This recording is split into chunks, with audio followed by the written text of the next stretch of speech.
Capítulo 1. Jesús habla de su nacimiento y de su familia. Hermanos míos, escuchad el relato de mi vida terrestre como Mesías. Yo fui el mayor de 7 hermanos. Mi padre y mi madre vivían en una pequeña casa de Nazaret. Mi padre era carpintero. Yo tenía 23 años cuando él murió. Tuve que irme a Jerusalén algún tiempo después de la muerte de mi padre. Allí, en contacto con hombres activos y turbulentos, me metí en asuntos públicos. Los romanos gobernaban Jerusalén como todos los pueblos que habían sometido. Los impuestos se establecían sobre la fortuna, pero un hebreo pagaba más que un pagano. Se daba el nombre de iniciados a los hombres de Estado, y el poder de estos hombres de Estado se manifestaba con depredaciones de todas clases. Los descontentos me convencieron de que debía unirme a ellos hasta el punto que me olvidé de mi familia. Confié a extraños la tarea de arreglar los asuntos de mi padre, y sordo a los ruegos de mi madre, escuchando y pronunciando discursos propios para excitar las pasiones populares, yo me privé de todas las alegrías filiales y me sustraje a toda influencia de mis hermanos. Mis correligionarios me inspiraban lástima. Y esta lástima no tardó en cambiarse en deseo de corregir sus errores. Me fui exaltando cada vez más y Dios me otorgó esa claridad suprema que da estabilidad a la fe, fuerza a la voluntad y alimento a las energías espirituales. Mis visiones, si este nombre puede darse a la felicidad interna que me acompañaba, me alejaban de mis ocupaciones materiales para trazarme una vida de apóstol y prepararme para la gloria del martirio. Respecto a los milagros que me atribuyeron, queridos hermanos, ni uno solo es cierto. Pero conviene meditar la sabiduría y la profundidad de la gracia de Dios. Todos los destinos dotados con una misión, precisan ser alentados por Dios, y la pureza de los ángeles cubre con una sombra protectora la fragilidad del hombre. El pensamiento de Dios echa la semilla en el presente, y esta semilla dará frutos en el porvenir. La solicitud del Padre sueña la felicidad de todos sus hijos, y el Mesías es mandado por el Padre, para sostener a sus hermanos en medio de los peligros presentes y futuros. La razón reconoce un Dios que baja de las gradas de su potencia, para compadecer los males de sus criaturas, pero no podría admitir un Dios que favoreciera a los unos, olvidando a los otros. La razón debe negar los honores divinos cuando estos honores no se han establecido para el bien general y explicados por la justicia eterna, de que ya tenéis las descripciones. La gracia tiene siempre, como pretexto, los designios del Ser Supremo sobre todos, y los Mesías no son más que instrumentos en las manos de Dios.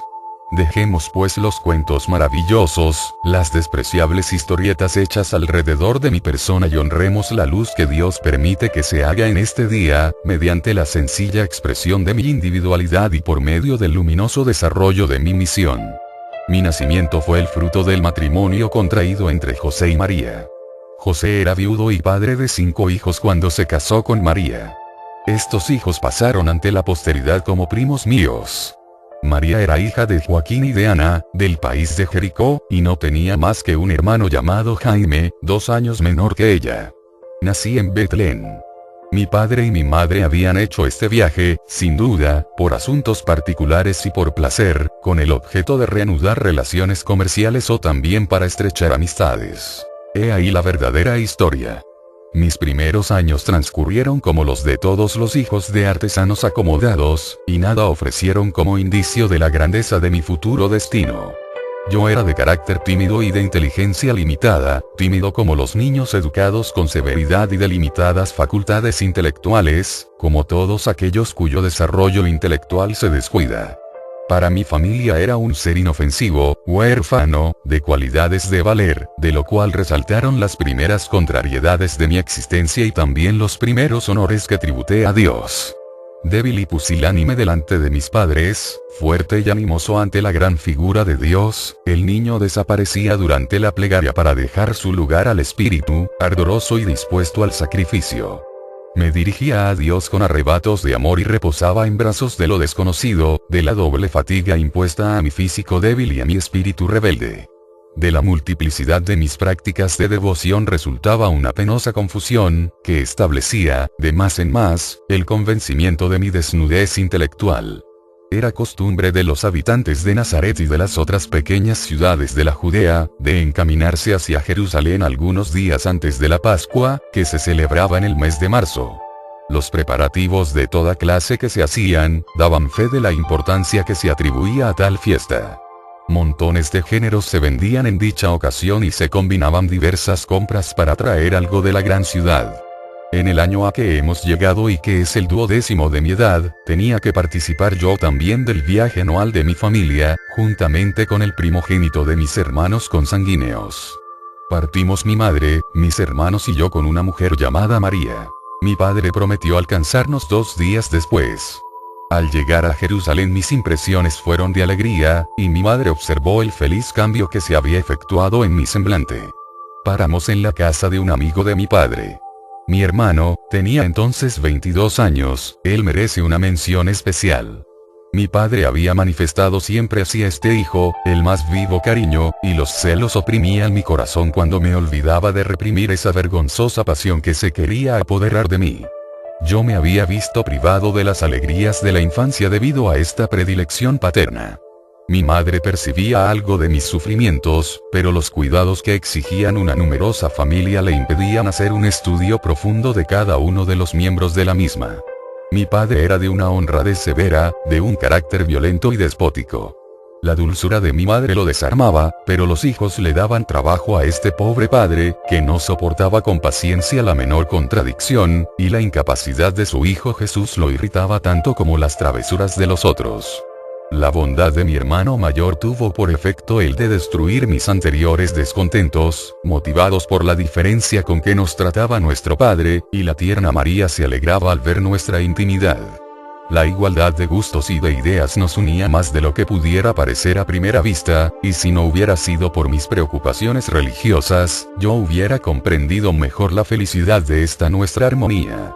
Encontrándonos solos, mi hermano me preguntó respecto a las impresiones que había recibido en ese día, y pasó enseguida a querer investigar mis pensamientos como de costumbre. Esta vez me causó muy mal efecto el sermón que me dio mi hermano por mi carácter retraído y por el abuso que hacía de la devoción que me arrastraba al olvido de mis deberes de familia.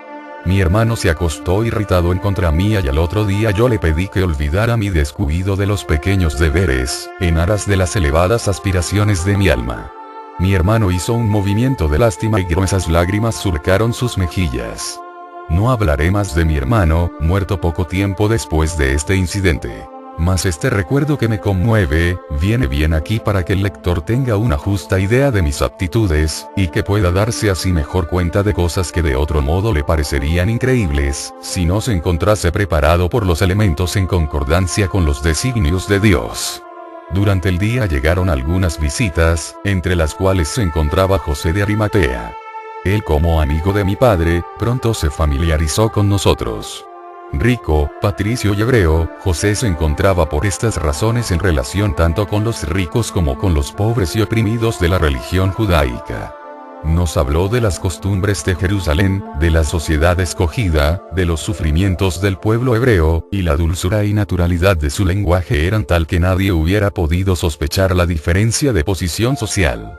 Despertó el empeño de mi madre hacia el cultivo de mi inteligencia y me preguntó que cuáles eran mis aptitudes y mis deberes habituales. La fantasía de mis prácticas religiosas lo hizo sonreír y le pareció que mi inteligencia se encontraba en todo retardada.